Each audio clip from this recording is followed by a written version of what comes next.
여러분은 길을 잃고 깊은 계곡에 빠져있는 잃어버린 양 한 마리를 찾아서 그 양을 구원하는 선한 목자의 성화를 보신 적이 있었을 겁니다. 그 그림은 흔한 그림이죠. 예. 그 그림에는 왼쪽에는 지팡이를 잡고 목자가, 그 다음에 허리를 굽혀서 오른손으로 계곡에 빠져있는 그 양을 구원하는 목자의 모습이 담겨 있습니다. 그 그림을 보면서 마치 저 계곡에 빠져있는 양이고 주님은 나를 구원하러 오셨구나, 그것을 느끼게 그렇게 됩니다. 이 성화를 통해서 잃어버린 양 같은 사람들을 구원하시기 위해서 우리를 찾아와서 손을 내주시는 하나님의 인자하신 사랑을 우리가 깨달을 수 있습니다. 예수님께서 어느 안식일에 회당에 들어가셨을 때 그곳에는 한쪽 손 마른 사람이 있었습니다. 그런데 바리새인과 율법 학자들이 그 안에 있었습니다. 예수님이 어떻게 하나 두고 보자. 그리고 고수할 구실을 찾고 있었다고 성경은 말씀하고 있습니다. 근데 예수님께서 그 사람들의 생각을 다 아셨죠. 그 사람들 생각은 틀림없이 저 예수님이 나사렛 예수가 저 사람의 저 한편 손 마른 저 손을, 병든 손을 고쳐줄 것이다, 그렇게 생각을 하고 있었습니다. 그래서 먼저 안식일에 병 고치는 것이 옳으니까 라고 먼저 이제 꼬투리를 잡자는 것입니다. 그래서 이제 송사할 구실을 찾는다고 그랬습니다.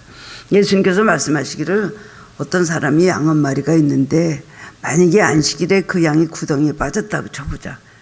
너희 같으면 그것을 가서 구원해 내겠느냐, 구원하지 않겠느냐. 자기 같으면 구원해 내죠. 그랬더니 그런데 그 양 한 마리부터 사람이 얼마나 더 귀하냐. 그러면은 안식일에 선을 행하는 것이 옳은 일이다. 말씀을 그냥 완벽한 대답을 하셨어요. 그러고 난 다음에 그 사람에게 이제 가가지고 앞에 세우시고 손을 내밀어 보라 말씀하셨습니다. 사람들은 숨을 쥐고 저 예수가 어떡하나 저거 보고 있죠. 고치나 안 고치나, 더 고칠 수 있나 못 고치나, 아마 그런 걸 보고 있었을 것입니다. 그때 주님의 말씀대로 손 마른 사람이 손을 내밀었을 때 그의 마른 손이 깨끗하게 고침을 받았다는 겁니다. 성할 손을 내민 것이 아니라 한편 손 마른 그쪽 손을 들었다는 자체가 은혜를 받으려고 한 것이겠죠. 그 한편 손 마른 그 손을, 병든 손을 들었을 때 예수님께서 그 손을 깨끗이 고쳐주셨다는 것이 오늘 성경 기록의 내용입니다. 전해지는 말에 의하면 그 사람은 석수장이었는데 돌을 쪼는 사람이죠. 근데 손이 그렇게 되자 일을 할 수 없게 되었고 가족들이 낙심하여서 그 손을 고치기 위해서 굉장히 고생을 하고 있었다고 합니다. 어디까지나 전해지는 이야기입니다. 그러던 중에 예수님 만나서 병든 손을 고치면 기적 같은 축복을 받게 되었습니다. 그때부터 그 사람은 주님께 얼마나 감사했겠습니까? 그 가족들도 주님께 굉장히 감사했을 것입니다. 그리고 그 남은 삶을 정말 기쁨으로 열심히 두 손으로 일을 하면서 살았을 것입니다. 주님이 가시는 데는 이렇게 구원이 있고 치유가 있고 자유가 있습니다. 손은 하나님이 인간에게 주신 최고의 선물 중에 하나입니다. 인간이 만물을 다스리고 만물의 영장이 될 수 있는 것은 사람이 무엇든지 할 수 있는 두 손을 두셨기 때문입니다. 사람에게는 다 사람 몸이 중요하지 않은 것이 없지만 특별히 이 손이라는 것은 가장 중요한 것입니다. 손을 어떻게 사용하냐에 따라서 그의 삶이 완전히 바뀌게 되죠. 손을 선하게 잘 사용하면 의인이 될 수도 있고 악인이 되기도 합니다. 긍정적으로 남을 살리는 손을 가진 사람은 하나님의 뜻을 이루는 의미과 가치 있는 삶을 살 수 있고, 반면에 주먹으로 폭력을 행사하는 악한 손이 되면 남을 죽이는 사탄의 도구로 살게 되는 것입니다. 하나님의 자녀인 그리스도인들은 특별히 손이 복되고 건강하고 아름다운 사람이 되어야 됩니다. 근데 여기서 말하는 손이라는 것은 육신의 손을 말하는 것이 아닙니다. 어디까지나 이것은 영적인 손을 말하는 것입니다. 우리는 육신의 손도 가지고 있지만, 육신의 눈도 가지고 있고, 육신의 입과 육신의 귀도 가지고 있지만, 우리는 영적인 귀, 영적인 눈, 영적인 입술, 그리고 영적인 손, 이것이 복되고 아름답고 건강해야 된다는 것입니다. 우리는 주님께서 보시기에 어떤 손을 가지고 있다고 우리를 보실까요? 네 손이 복되냐? 네 손으로 지금 뭐를 하고 있느냐? 하고 있는 일을 내가 너에게 준 일들을 하고 있느냐라고 물으실 때에 저는 병들었습니다. 건강하지 못합니다. 이 손이 정말 한편 손 마른 사람같이 오그러져 있고 움츠러져 있습니다. 아니면 오늘 본문에 나오는 사람이 고침받았듯이 제가 병들었습니다 하고 손을 내밀 때 주님께서 우리 손을 거주시고 건강한 손으로 바꿔주실까요? 주님 내 손을 내밀라. 그럴 때 우리는 어떤 손을 내밀어야 될까요? 건강한 손입니까? 아니면 오늘 그 사람같이 병든 손을 내밀어야 됩니까? 너 네 손이 두 손이 아주 병투성이구나 라고 그렇게 말씀하실 때 우리는 손을 내밀어서 고침을 받아야 됩니다. 오늘 본문의 말씀 통해서 깨달아 놓고 함께 은혜를 나누기를 원합니다. 우리는 주님 앞에 어떤 손을 먼저 내밀어야 될까요? 구원을 요청하는 손을 내밀어야 됩니다. 하나님은 사람을 창조할 때 손을 주셨습니다. 복된 손을 만들어 주셨습니다. 그런데 태초부터 인간의 손은 범죄하는 데 사용이 되었습니다. 그 손으로 선악과를 따먹었습니다. 하나님의 명령을 거역을 하였습니다. 그 손으로 벌써 가인과 아벨, 아담의 바로 첫 때 이 자손이었던 가인이 동생 그 형제를 그 손으로 죽였습니다.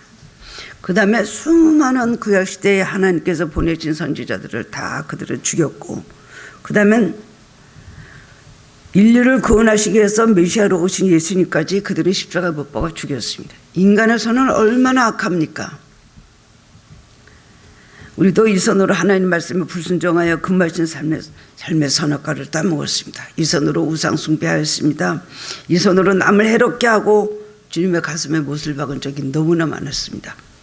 이 손은 병든 손이요 주님이 기뻐하시는 일에 쓰이지 못한 채 오그라들고 말려있던 그런 손이었습니다. 그러면서도 깨닫지 못하고 살아가는 자칭 그리스도인이라고 하는 사람들이 많이 있는 줄 압니다. 우리는 이제 주님께 나와서 회개의 손을 내밀어서 주님께 구원의 은총을 구하고 용서와 치유를 받아야 됩니다. 주님을 향해 간절히 구원을 요청하면서 손을 내밀었던 사람들은 모두 다 구원을 받았습니다. 로마에 있는 시스티나 성당에 보면 미켈란젤로가 천지창조 그림을 그렸습니다. 여러분 보신 적이 있죠? 제가 말씀하는 그림들은 저도 본 것이고 여러분들이 많이 보신 겁니다. 천정에 달려있잖아요. 그 미켈란젤로는 거꾸로 서서 그 그림을 그렸대요. 얼마나 힘들었는 작업이었을까요? 근데 하나님 저기 계시고 아담과 하와가 하나님을 향해서 손을 내밀고 있는 큰 천지창조라는 그림이 있습니다. 아담이 벌거벗었습니다. 구원의 하나님의 손을 잡으려 하고 있는 그림입니다.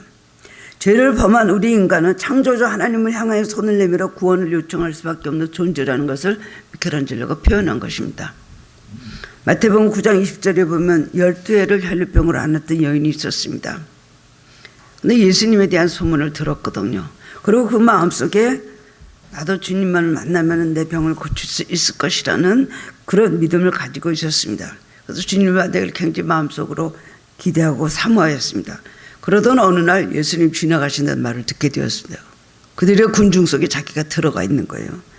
그래서 정말 있는 힘을 다해서 악착같이 예수님의 겉옷만을 만져도 나는 날 수 있을 것이다. 뭐 예수님하고 말씀을 나누고 예수님 나를 고쳐주시고 손을 대시지 않아도 그 겉옷만 만져도 능력이 나와서 나를 고쳐줄 수 있을 거라는 믿음을 가지고 있었습니다. 그 믿음을 가지고 사람들의 밀치고 엎치락 뒤치락 난리를 치는데 예수님께 다 갔습니다. 몸도 성하지 않은 사람이 가가지고 예수님의 겉옷자락에 손을 댔는데 그 시간 병이 나았잖아요. 그러니까 누가 나에게 손을 대었느냐 하니까 제자들이 아니 예수님 이렇게 많은 사람들이 지금 이렇게 모여있는데 누가 예수님의 몸에 손을 댔다고 하십니까? 그랬더니 아니다. 나에게서 능력이 나갔느니라 말씀하셨어요. 그 다음에 그 여자가 두려워서 발발발 떨고 있습니다. 그랬더니 주님이 그것을 보시고 따라 안심하라. 내 믿음이 너를 구원했다 말씀하실 때 그 여자는 완전히 고침을 받았다는 것입니다. 사람이 교만하여 자기의 죄인됨을 모르고 은혜를 구하지 않는 사람에게 주님은 내 병든 손을 내밀라고 말씀하십니다. 나는 이미 구원받았습니다. 난 새롭게 구원의 요청을 할 필요가 없습니다. 나는 하나님 앞에 구원받을 게 떳떳한 그리스도인입니다. 라고 교만하고 자만한 사람은 병든 것입니다. 그 사람은 손을 내밀어야 됩니다. 저를 구원하여 주십시오. 구원은 한 번 받는 건 확실한 거지만 우리는 매일매일 주님의 구원의 은혜를 구해야 됩니다. 매일매일 죄짓고 매일매일 더럽고 매일매일 버림받기 마땅한 우리들이 악하게 살면서 매일 나를 구원해 주십시오. 이 악에서 나를 구원해 주십시오. 이 어둠에서 나를 구원해 주십시오. 이 죄악에서, 이 하나님을 불순종하고 멀리하는 이 강팍함 완악하면서 나를 구원해 주십시오. 우리는 그 기도가 우리의 첫 번째 기도가 돼야 됩니다. 구원의 은총 말고 더 큰 무슨 구원의 다른 은총이 있겠습니까? 다른 것보다도 제일 먼저 주님 나를 구원해 주신 거 감사합니다. 그러나 여러 가지로 너무나 부족합니다. 나를 온전케 하시고 오늘도 나를 이 모든 부족함에서, 나를 이 모든 불신앙에서 구원하여 주시옵소서. 우리는 그렇게 기도해야 된다는 것입니다. 그럴 때 우리 병든 손을 내미는 것이 되는 거예요. 주님께서 우리를 고쳐주신다는 것입니다. 두 번째로는 우리는 화평의 손을 내밀어야 됩니다. 기독교는 평화와 화해의 종교입니다. 그러므로 서로 용서하고 화평의 손을 내밀 때 축복을 받습니다. 서로 마음을 굳게 닫고 불화할 때는 받은 축복도 다 빼앗기게 되는 것이에요. 상처와 갈등으로 불행한 가정, 서로 시기하고 분쟁하고 대적하고 시끄러운 교회, 서로 죽이려고 중상모략하고 물고 뜯고 싸우는 나라가 절대 발전하고 잘 될 수가 없습니다. 우리가 사람을 만나면 손을 펴서 악수를 하는데 이것은 반갑다는 뜻이죠. 그리고 서로 참 사목하고 미워하던 사람에게 악수를 청하는 것은 이제부터 하나가 되자는 화해의 뜻으로 손을 잡는 것입니다. 솔직히 사과할 일 있으면 사과하고, 또 용서를 받을 일 있으면 용서를 받고, 용서할 일 있으면 용서를 해야 됩니다. 여러분, 사람 앞에 돈을 빌리잖아요. 10,000원을 빌렸다, 50,000원을 빌렸다. 그거 안 주고 끝냅니까? 누구누구 이쪽 사람은 달란 사람 말은 못해도 당신이 나한테 돈을 빌려갔는데 안 주고 있어. 그거 기억하죠? 그 사람 죄 짓고 이 사람 죄 짓는 거예요. 마찬가지로 우리가 사과할 일이 있으면 돈 계산을 그렇게 하면서, 우리가 마음으로 남에게 상처를 주고 남을 아프게 했으면 사과해야 돼요. 계산해야 돼요. 그렇게 할 때 하나님으로부터 그 죄가 용서함을 받는 것입니다. 절대로 사과하지 않습니다. 참새가 죽어도 잭이라 그런다고요. 성령님도 어떻게 못하는 내 성격, 이렇게 말하는 분들도 있습니다. 사과할 일에서 사과해야 됩니다. 용서가 될 일에서 용서를 받고, 또 용서를 해야 될 일은 용서를 해야 돼요. 두고 그것을 그냥 품고 계속 이를 악물고 있어갖고 어떻게 하나님 앞에 축복을 받습니까? 이런 마음으로 평화하려고 내미는 손이 복되고 건강한 손입니다. 자존심도 내려놓고 교만도 내려놓고 진실로 화평의 손을 내밀 수 있는 사람이 참된 그리스도인입니다. 현대는 남면 디디고 밟고 올라서더라도 나만 이기면 된다는 그런 생각이 팽배한 시대입니다. 그렇기 때문에 의리도 없고 양심도 없고 도덕도 없습니다. 심지어 돈 때문에 피를 나는 혈연과도 하루아침에 원수가 되고, 그리고 죽이기까지 하죠. 자식이 부모를 죽이고 부모가 자식을 죽이고 부부간에 죽이는 이런 악한 시대가 되었습니다.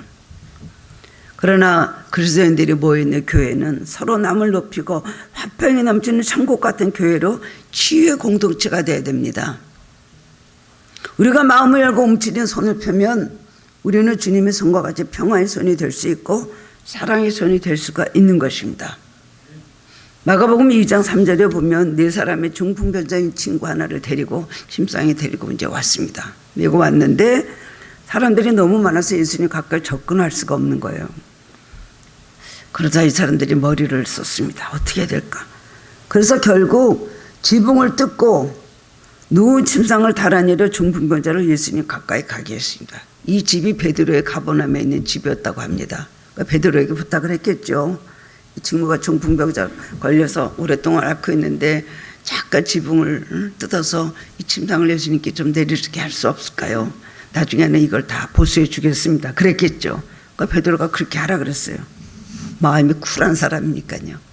결국 내 친구들이 한 사람이 되어서 한 마음 되어서 적극적으로 그 중풍 걸린 그 친구를 고치려는 열심과 사랑의 모습을 모을 때 주님께서는 그들의 믿음을 보시고 감동하셨어요. 야, 저 정도로 저렇게 간절하게 응답을 받으려고 하는구나. 그리고 저 한 사람을 자기도 아니고 친구 한 사람에서 4사람이 저렇게 침상을 달아서 맸다는 건 대단한 믿음입니다. 보시고 그 중풍병자에게 말하십니다. 내 죄사함을 받았느니라 일어나 내 상을 가지고 집으로 가라. 그랬더니 무슨 죄사함을 하느냐고 사람들이 또 자기가 뭔데 하나님 말고 자기가 죄사함을 하느냐, 죄사함을 해준다 하느냐. 그러니까 예수님께서 말씀하시기를 죄사함을 받았느니라 하는 말과 상을 들고 걸어가라고 하는 말이 어느 게 더 빠르겠느냐, 어느 게 더 쉬운 말이겠느냐. 그 사람은 죄 때문에 그랬기 때문에 죄사함을 받았다 하는 즉시에 그 다음에는 일어나서 고침을 받았다는 것입니다. 화평의 손, 붙들어주는 손, 남을 도우려는 적극적인 사랑의 손 때문에 기적이 일어난 것입니다.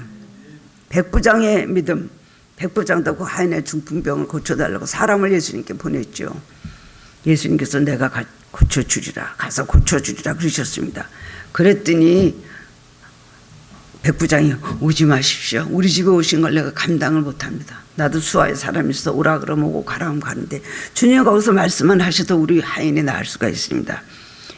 예수님이 그 믿음도 대단하다. 이스라엘 중에도 이만한 믿음을 보지 못했다 말씀하셨지만 더 중요한 것은 하인이 뭡니까? 그때는 하인은 뭐 노예는 심지어 잘못하면 죽여도 되는 세상이었는데 그 하인의 중풍병을 고쳐주기 위해서 더구나 이방인이 예수님 앞에 사람을 보낸 그 믿음을 보고 그 사랑의 마음, 어쨌든 붙잡아 주려고 일으켜 주려고 하는 그 마음에 감동을 받으셔서 그 다음에 백부장이 그 하인을 고쳐주셨다는 겁니다.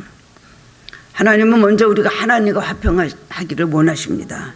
인간의 범죄함으로 하나님과 불화하게 된 것을 그 이유도 인간은 괴로워하지 않았어요. 지옥 갈 운명이 뻔한데도 불구하고 하나도 회개했다는 말이 없습니다. 하와는 아담에게 마귀의 그 책임을 전가를 하고 그 다음에 아담은 하와가 당신이 나로 하여금 같이 살게 한 그 여자가 나에게 선악과를 줘서 내가 그것을 따먹고 범죄했습니다. 죄다 원망하는 거예요. 그 책임을 남한테 돌리는 거예요. 인간은 다 그렇습니다. 그런데 하나님은 그 인간의 운명이 그때부터 어떻게 될까 아셨잖아요. 공부받을 수 없고 영원한 형벌과 심판으로 들어간다는 걸 알고 계셨기 때문에 하나님은 너무나 슬퍼하시고 괴로워하셨습니다. 인간이 하나님의 마음을 알아요. 그래서 아들 예수 그리스도를 보내서 십자가에 죽게 하심으로 희생 제물로 받으시고 인간과의 맡긴 담을 헐고 화평의 길을 열어주셨습니다. 하나님은 또한 우리에게 맺어진 모든 인간관계 속에서 서로 화평하고 한마음이 되기를 원하십니다. 우리는 가정 안에서도 서로 사랑하고 화목해야 하고 교회 안에서는 마음이 상한 자를 위로해주고 연약한 자와 넘어진 자를 일으켜주어야 됩니다. 서로 용서하고 서로 또 사과하고 서로 또 용서받고 사과를 받고 이런 관계로 가야 되는 거예요. 마음속에 그냥 단단한 돌덩이에 들어앉아 있어 겉으로 웃고 겉으로 화목한 척하는 것이 그게 주님께서 원하시는 화평입니까? 가룟 유다가 예수님 겟세마네 동산에서 만났을 때 어떻게 했어요? 예수님 팔려고 이미 다 장로들 다 서기관들 다 데리고 와서 죽이려고 로마 군인들도 와 있는데 와서 예수님 뺨에다가 키스를 했잖아요. 입맞춤을 했잖아요. 이런 가식 있는 그런 웃음을 가지고 살면 안 됩니다. 하나님 우리 안을 들여다보시잖아요. 그러다 진정으로 서로서로 묶여있고 서로서로 매어지는 것을 진정으로 서로서로 푸는 겸손함이 있어야 되는 것입니다. 나에게 상처를 준 사람도 먼저 용서와 화해만 안 주고 그 사람을 위해서 기도해야 됩니다.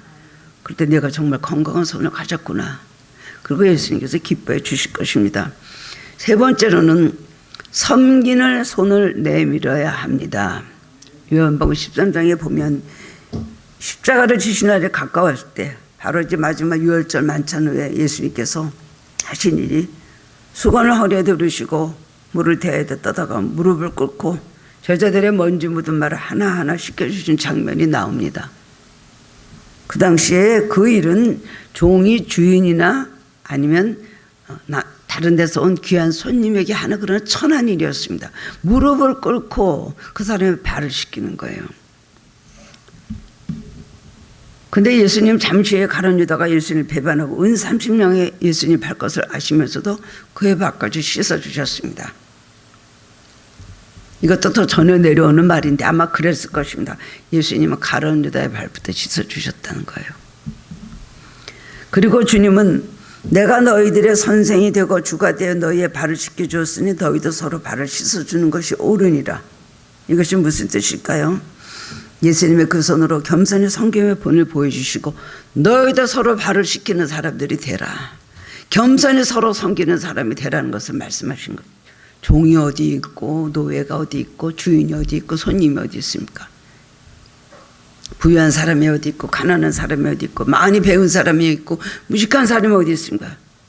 교회에서는 인정도 없고 차별도 없고 초대교회는 모든 것이 하나가 되는 역사가 일어났습니다. 다 형제요 자매요 그렇게 불렀잖아요. 남을 섬기며 봉사하는 손은 겸손하고 복된 손입니다.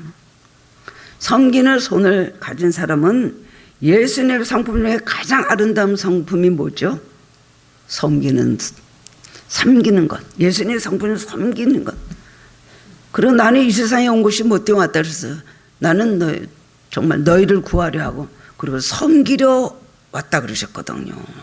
남을 섬길 줄 모르는 그리스도인이 아닙니다. 대접만 받으려고 어디가 어디 가서 높은 자리에서 꼿꼿하게 있는가 하는 것은 절대로 그리스도인이라고 할 수가 없습니다. 그것부터 깨트려야 됩니다. 겸손하게 허리 굽히고 남을 섬길 줄 알아야 돼요.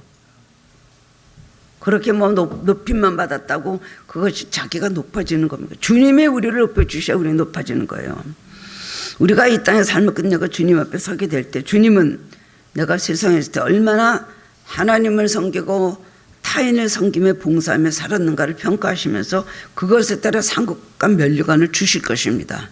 갈라디아서 6장 3절 말씀대로 사람이 무엇이더 심든지 심은 데도 거두리라고 말씀하셨잖아요. 그 진리가 그때 이루어지게 되는 것입니다. 마가복음 23장 11절에 보면 너희 중에 큰 자는 너희를 섬기는 자가 되어야 하리라고 말씀하셨어요. 예수님이 걸어가시되 뒤에서 제자들이 막 누가 크냐 천국에서 누가 크냐 뭐 누가 크냐 이제 예수님 만약에 예루살렘에 들려서 한 자리 하시면 누구를 더 높은 자리에 1위 아니면 몇 위에 나를 앉혀줄 것인가. 그 뒤에서 예수님 십자가 달려서 이제 돌아가시려고 또박또박 걸어가시네. 뒤에서 그거 갖고 막 다투고 있는 거예요. 예수님께서 뭐라 그러셨어요? 너희들이 천국에서 큰 자가 되려면 섬기는 자가 돼야 된다. 자기를 낮추는 자가 돼야 된다 라고 말씀하셨습니다. 섬기는 삶에는 여러 가지가 있습니다. 손으로 봉사합니다. 손으로 또 우리의 갖고 있는 말이나 언어 이 모든 행동으로 사랑을 표현할 수도 있습니다. 또한 우리가 가진 모든 재능으로 남을 섬깁니다. 밥퍼라는 거 아시잖아요. 그거 보면은 굶고 계신 노인들에게 가서 밥을 퍼드리는 그 손으로 하는 일이죠. 그거 뭐 대단한 겁니까? 그런데 그런 항상 섬기는 자세로 이 세상을 살아야 된다는 것입니다. 나를 위해서만 내가 살면 안 되는 것이에요. 베푸는 손을 가지고 살아야 되는 것입니다. 또 기도로 베풀어야 돼요. 기도로 남들에게 나눠주는 삶을 살아야 돼요. 그리고 우리는 물질로 베푸는 삶을 살아야 됩니다. 이것이 그리스도인이라서 굉장히 중요한 것입니다. 여러분들이 교회에 바치라고 해서 이런 말을 하는 것이 절대로 아닙니다. 여러분 삶 속에서 많이 베푸는 손을 가지면 정말 축복을 받고 하나님 인정을 받습니다. 하나님 그런 걸 인정하실 때 얼마나 많은 축복과 은사를 부어주셨는지 저는 너무나 많은 그런 체험과 간증이 있었습니다. 어려운 사람들 돕고 났을 때 그 다음에 곧장 하나님께서 주시는, 물론 항상 우리는 기회가 있을 때마다 선한을 해야 되겠지만 하나님께서 특별히 원하실 때 나를 향해서 테스트 하실 때 그 일을 하고 나서 하나님께서 얼마나 많은 축복을 주셨는지 몰라요. 정말 너무나 많은 기적과 하나님의 이걸 보고 계셨구나라고 하는 일이 너무나 많이 있었습니다. 제가 간증을 여러 번 했지 않습니까? 가난한 전도사님 난초 몇 개 놓고 종로가 지하철역에서 그걸 팔고 계시더라고요. 제가 가는 새벽 기도에 그 전도사님하고 나 혼자 둘이 있었거든요. 저희 교회도 아니는 가까운 집 앞에 있는 교회인데 그분이 날 보더니 너무 당황해서 어쩔 줄은 몰라요. 담임 목사님한테 일르지 말아달래요. 난초 한 3개인가 놓고 그걸 3,000원 주고 5,000원 남길래 그걸 팔고 있더라고요. 근데 제가 그냥 너무 불쌍해갖고 평소에 인사 안 하다가 이렇게 인사하고는 주변에 있는 돈을 다 돌아갖고 다 드렸어요. 그 엄마들하고 아들 친구 엄마들하고 그때 뭐 때문에 한복을 맞추러 가게 됐거든요. 그래서 여러 명이 갔는데 다 예수 믿는 사람들이었어요. 근데 뭐 나와가지고서는 뭐 물건 이렇게 반찬 사는데 거기서 쓰리들을 다 맞았나 봐요. 저는 안 맞았어요. 그 집 왔는데 전화벨이 막 울려요. 그랬더니 대엄마 쓰리 맞지 않았어요? 그래서 아니요. 나는 쓰리 맞을 돈도 없었는데 어떤 사람 11조 내려고 몇 달 동안 모아놓고 몽땅 쓰리 맞고 어떤 사람은 30만 원 쓰리 맞고 그러면서 쓰리를 맞아. 하나님께서 그거 보시고 저는 지켜주셨다고 생각했어요. 한 번도 제가 어떤 전도한분에게 돈을 빌려줬는데 오늘은 받으려고 나가야 되겠다. 오늘 받으려고 나갔다. 그 나가고 제가 저기요 얼마는 주시고 얼마는 좀 저에게 돌려주시고 얼마는 그냥 생활이 어려우신가 쓰십시오 그랬더니 아니 다 드릴게요. 그런데 내가 나 받으려고 나와갖고 왜 그냥 아닌 주시지 말고 그냥 쓰세요. 괜찮아요. 제가 돈 받으려고 나온 거 아닙니다. 나 이중인격자네. 돈 받으려고 나와갖고 왜 이 말이 입에서 나와? 그래서 다시 한번 아니요. 조금은 좀 주시면 좋겠습니다. 나머지는 애들 좀 모르겠지 뭐 쓰시고 그랬더니 아니요. 저는 드리겠습니다. 폐어머니 서로 거짓말을 하고 있는 거예요. 그 사람은 줄 생각 없었고 나는 받을 마음이 있었습니다. 서로 거짓말. 그러고 내가 두 번째 똑같이 입에서 아니요. 제가 받으려고 나온 거 아닌데 그냥 어려운 살림 쓰십시오 하고 내가 돌아 나오면서 주님 또 이렇게 하신 거 내가 알았어요. 주님 또 이렇게 하신 거 알았어요. 제가 막 속으로 막 투덜투덜거리면서 아파트 이렇게 문으로 들어오는데 축복이다 축복이다 축복이다 그러시더라고요. 그래서 축복이겠죠. 뭐 하나님 나라에 가면 기억하시겠죠. 그러고 왔는데 장로님한테 그날 좋은 일이 있었어요. 밀렸던 돈을 뭐 그때 돈은 굉장히 많은 돈이었어요. 그거를 그 망한 회사에서 김 사장님 돈만은 주겠다고. 그래서 그걸 받았더라고. 다 망해가지고 다른 사람들 다 그냥 손에 놨는데 참 이런 일들이 많이 있었습니다. 여러분 하나님께서 이렇게 베푸는 손을 원하실 때는 여러분을 축복하시려고 하는 겁니다. 그걸 뺏어서 가난하게 만들고 없는데 빈손으로 만들려는 거 아니에요.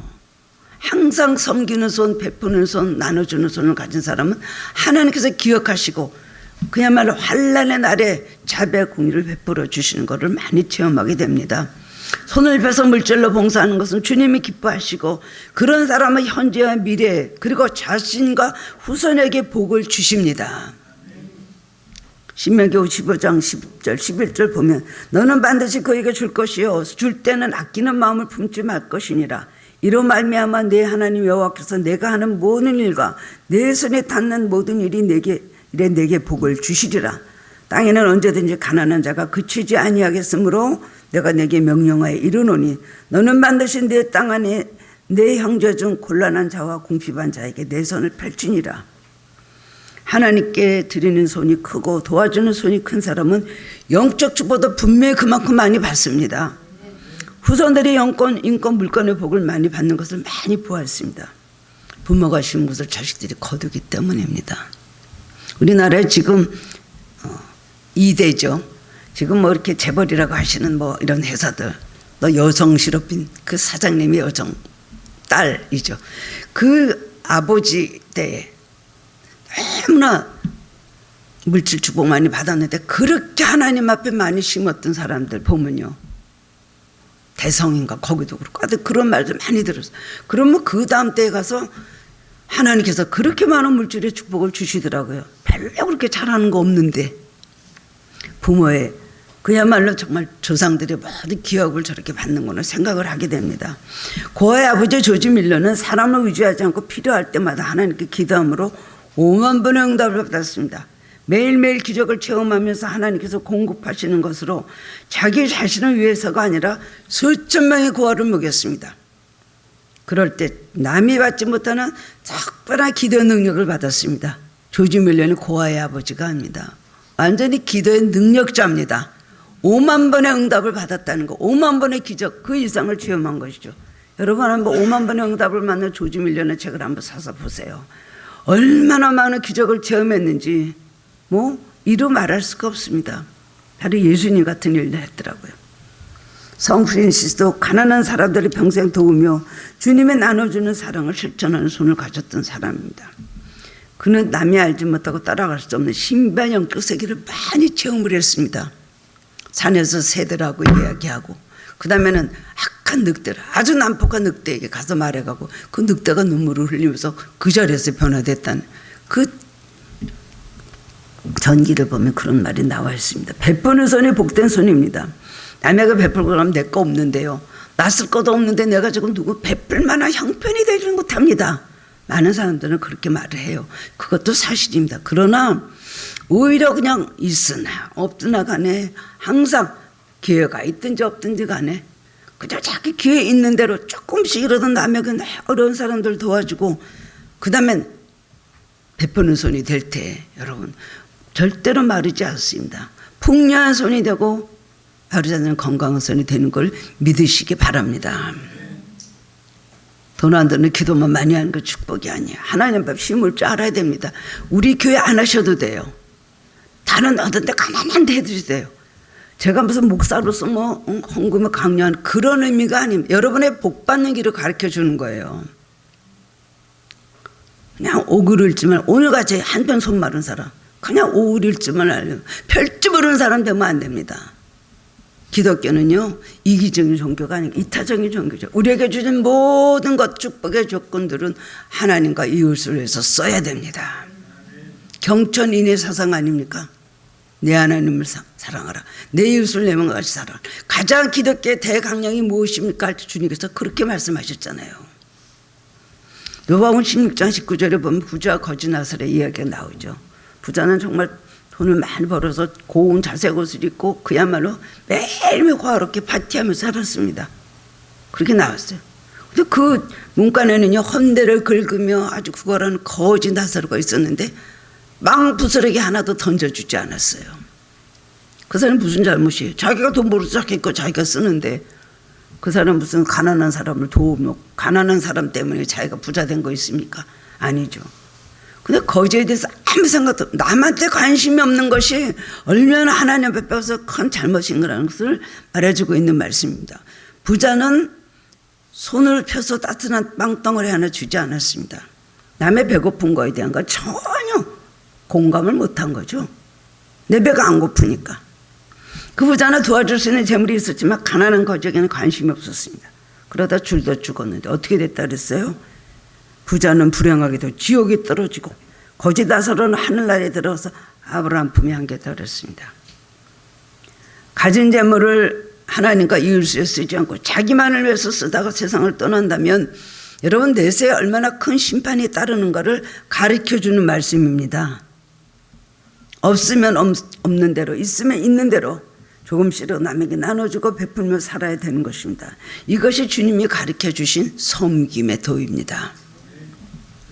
여러 가지 우리 말이나 재능이나 그 다음에 기도로 행동으로 항상 남에게 베풀고 그 다음에 줄줄하는 삶을 살아야 되는 것입니다. 네 번째로는 부지런한 손을 내밀어야 됩니다. 우리는 게으른 손을 가질 때가 참 많이 있습니다. 그리스도인은 부지런해야 됩니다. 부지런한 손이 복된 손입니다. 하나님의 자비하신가, 우리를 구원하시는 여신가, 하나님의 부지런히 일하심을 통하여 우리는 구원을 받았습니다. 부지런한 하나님 성품 중 하나인 걸 알아야 됩니다. 어떤 사람이 떡보따리를 등에 지고 가면서 하도 게을러서 그래서 꺼내 먹지 못하고 배고픈 것을 참고 갔습니다. 그래서 저곳에서 갓을 삐딱하게 쓰고 오는 사람이 있거든요. 가끔도 안 메고 오는 사람이 있어요. 그 사람 보고 내 등에 떡이 있는데 내가 귀찮아서 꺼내서 먹지 못하고 있으니 당신이 좀 꺼내시오. 그럼 꺼내서 우리 같이 나눠 먹읍시다. 그랬더니 이 사람이 하는 말이, 여보시오, 나도 가끔이 풀어줘서 벗겨지려고 해도 귀찮아서 삐딱한 채로 가는데 당신 떡 꺼내주게 됐어? 이렇게 말했다는 재미난 이야기가 있습니다. 성공한 사람은 남보다 부지런한 데가 있습니다. 신앙생활도 부지런한 사람이 잘합니다. 성실한 사람이 신앙생활도 잘합니다. 게으른 사람은 밤 예배도 못 나오고 새벽 기도도 못합니다. 같은 24시간을 살면서 남보다 더 부지런해야 직장일도 잘하고 가정도 책임도 지고 돌보고, 그리고 또한 주님의 일에 시간과 몸을 바칠 수가 있습니다. 이 시간을 생활의 어느 순위에 놓느냐에 따라서 여러분 신앙생활의 척도가 가려지게 되는 것이죠. 다른 거 다 하고 나서 시간이 없어요. 기도할 시간이 있어야죠. 교회 갈 시간이 있어야죠. 제가 너무 할 일이 많고 바빠서. 그거는 신앙생활하는 걸 마지막 순위에 놨기 때문에 그런 말을 하는 것입니다. 기도할 시간 아무리 없어도요, 기도를 일순위에 넣으면 기도가 되고, 예배할 시간 아무리 없어도 예배를 일순위에 넣으면 예배할 시간이 나오더라고요. 이것을 알아야 되는 것입니다. 로마서 12장 11절에 부지런하여 게으르지 말고 열심을 품고 주를 섬기라고 했습니다. 우리 성도들은 불신자보다 정말 하는 일이 얼마나 많습니까? 하나님 말씀대로 해야 될 일도 많고 하지 말아야 될 일도 많고, 그리고 우리가 반은 세상 또 가정생활 하지만 반은 또 우리가 교회생활 할 때가 많이 있잖아요. 그렇기 때문에 갑절로 부지런하지 않으면 아무것도 못합니다. 이 세상에 사는 원리도 그렇지 않습니까? 부지런한 사람이 잘 되고 일찍 일하는 새가 먹이를 먹는다는 말이 있잖아요. 일단 부지런하고 성실하고 열심히 해야지 뭐든지 성공할 수가 있습니다. 게으름이 별로 죄가 아닌 것 같지만 무서운 결과를 가져오는 죄인 것을 알아야 됩니다. 하나님께 축복을 기대하면서도 게으름의 복을 받을 수가 없습니다. 부지런히 일하고 노력하면서 하나님의 축복을 달라고 해야 받을 수가 있는 것입니다. 마지막으로는 기도의 선을 내밀어야 됩니다. 디모데전서 2장 8절에 보면 그러므로 각처의 사람 남자들이 분노와 다툼이 없이 거룩한 손을 들어 기도하기를 원하노라고 했습니다. 난 히브리서 12장 12절에서는 그러므로 피곤한 손과 연약한 무릎을 일으켜 세우고 라고 합니다. 손을 펴서 하나님께 부르짖는 기도, 이 기도를 들으시고 하나님께서 응답하신다는 겁니다. 알프레드 두울러라는 사람은 기도의 손을 그려서 유명해졌습니다. 우리들이 뭐 이 액자 손 이렇게 기도하는 손 많이 보지요. 집집마다 그것이 하나씩 다 놓여져 있을 겁니다. 그는 가난하기 때문에 소질이 있지만 그림 공부를 하지 못하고 있다가 어떤 그림 공부를 하기 원하는 젊은 친구를 만나게 되었어요. 그래서 둘이 친해졌는데 둘이 다 공부를 할 수가 없습니다. 두울러가 내가 먼저 돈을 벌어서 너를 공부를 시키니 네가 먼저 공부해라. 그리고 네가 공부를 마치고 나면 네가 돈을 벌어서 나를 공부를 시켜라. 그랬습니다. 그래서 두울러가 이제 그 친구를 먼저 공부를 시켰어요. 그 젊은이가 공부를 마치고 난 다음에 그 다음에 두울러가 공부할 차례가 되었습니다. 그랬는데 오늘 두울러가 공부를 마치고 집에 오고 나서 보니까 두 손을 모으고 그 친구가 기도를 하고 있는 거예요. 올 때마다 그 모습을 봅니다. 그래서 두울러는 기도하는 그의 손을 스케치해가지고 결국은 그 친구에게 기도의 손이라는 선물을 줬어요. 그 그림이 그렇게 어떻게 퍼져나가서 유명한 그런 그림이 되었습니다. 세계적으로 크리스찬들에게 감동을 주는 그런 유명한 그림이 되었습니다. 이런 이야기가 있는 거예요. 출애굽기 17장 18절 보면 르비딤에서 전투하는 이야기가 나옵니다. 아말렉이 이스라엘 군대로 쳐들어왔습니다. 이스라엘 쳐들어왔는데 아무 대책이 없습니다. 작전이 있습니까? 무기가 있습니까? 병력이 있습니까? 그랬을 때 모세가 지팡이를 들고 산꼭대기 올라가서 손을 들고 하나님께 기도하다 보니까 모세가 손을 들면 이스라엘이 이기고 모세가 손을 내리면 아말렉이 입니다. 이걸 보더니 모세 발이 점점 피곤하니까 자꾸만 내려옵니다. 그래서 양쪽에서 아론과 훌이 모세를 돌을 가려다 거기 앉히고 양쪽으로 해가 저물도록 그 팔이 내려오지 않도록 붙잡고 있었어요. 그랬더니 기도하는 모세의 손이 해가 지도록 내려오지 않았을 때 이스라엘 백성이 아말렉과의 전투에서 이겼습니다. 기도로 이겼습니다. 기도의 손을 들 때 승리하는 것입니다. 여러분도 기도의 손을 들면 영적 전쟁에서 승리하게 되는 걸 믿으시기 바랍니다. 다른 방법이 없습니다. 위기를 당했다 어려움을 당할 때 여러분이 안타깝고 답답한 삶을 살 때 어떤 방법이 있습니까? 사람의 노력은 하긴 해야 되겠죠. 그러나 기도를 하고 사람의 노력을 하시기 바랍니다. 생각나는 데 사람도 만나고 찾아갈 때도 찾아가 보고 알아볼 때도 알아보지만 기도를 하나도 안 하고 사람 방법으로 하다가 안 되니까 맨 마지막에서 기도나 해보자. 안 되니까 기도나 해보자. 얼마나 낭비가 심합니까? 기회를 잃어버리고 안 될 수가 있는 것입니다. 어떤 수사에 성공하려면 초동 수사부터가 잘 돼야 된대요. 그래서 우리 심장 이런 아픈 사람들 5분 벌써 증세가 올 때 5분 안에 병원으로 옮기면은 살아요. 5분 안에 119 불러야 돼요. 저 서울대병원, 분당 서울대병원에 벽에 보니까 심장과에 가서 보니까 그래놨더라고요. 30분 안에만 병원으로 옮기면은 거의 안 죽는다 그랬어요. 마찬가지로 우리가 기도해야 될 기회가 있거든요. 어려운 문제가 있으면 마음으로 걱정만 하지 말고 알기만 하지 말고 기도의 필요성을 느끼고 그 다음에 또 기도의 팔이 올라갈 때 직접적으로 승리가 찾아오게 되는 것입니다. 현실을 바꾸는 거 기도 방법밖에 없어요. 하나님이 개입하셔야 되는 것입니다. 하나님은 하나님 앞에 손 들고 오는 사람, 하나님 앞에 기도하는 사람과 함께 하십니다. 두 손을 들고 기도하는 우리의 기도를 들어주시는 전능하시고 좋으신 아버지임을 믿으시기 바랍니다. 여러분 지금 기도의 손이 병들어 있습니까? 손들 기운조차 없어서 꼼짝도 못하고 앉아 있습니까? 많은 사람들이 기도하지 않은 채 근심과 걱정의 보따리를 꽉 움츠리고 오그라진 병든 손으로 살아갑니다. 기도하는 손은 건강한 손입니다. 그리고 기도하는 건강한 손을 가진 사람은 건강한 삶을 살 수가 있습니다. 영적 전쟁에서 항상 승리할 수 있습니다. 육신의 손이 건강하다고 영적으로 건강한 것은 아니죠. 오늘 시간부터 여러분 기도의 손을 올리시기 바랍니다. 이 믿음에서 전투, 하나님께서 너희들도 이렇게 살아라는 걸 우리에게 가르쳐 주신 거 아닙니까? 승리하는 방법이 이거다. 사람의 방법은 아무것도 1%도 할 수 없어도 기도할 때는 100%의 승리를 거둔다는 것을 우리에게 가르쳐 주신 것입니다. 모두 다 복되고 건강한 손으로 살아가시는 하늘께 성도님들 되시기를 주님의 이름으로 축원합니다. 사랑의 주님 은혜를 감사합니다. 우리들 모두 다 하나님 손이 병들어 있습니다. 영적 손이 병들어 있습니다. 봉사할 줄 모릅니다. 베풀 줄 모릅니다. 기도할 줄 모릅니다. 그리고 하나님 경영하는 것도 그렇습니다. 이 손이 북대하여 경영하는 것이 하나님 우리가 성공할 수가 있습니다. 우리의 병든 손들을 고쳐 주시옵소서. 하나님 오늘도 우리들이 하나님 앞에 말씀으로 우리 깨달아 알고 우리 삶이 고쳐지게 하시고 우리의 병든 것을 우리가 보고 깨달아 할 수 있는 눈을 열어주시고 매일매일 주님께 하나님 말씀드리고 아뢰서 주님의 고치시고 도와주시는 것을 체험할 수 있게 하여 주옵소서. 오늘도 믿음이 연약한 자들에게 믿음을 주시고 구원을 주시기를 원합니다. 매일매일 구원의 은총 속에 감격과 감사로 소망으로 살아갈 수 있게 하여 주옵소서. 우리의 병든 손을 이 시간 내밉니다. 주님 붙잡아 주시옵소서.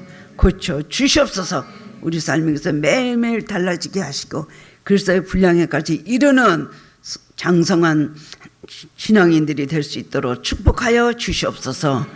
예수님 이름으로 기도드리옵나이다. 아멘.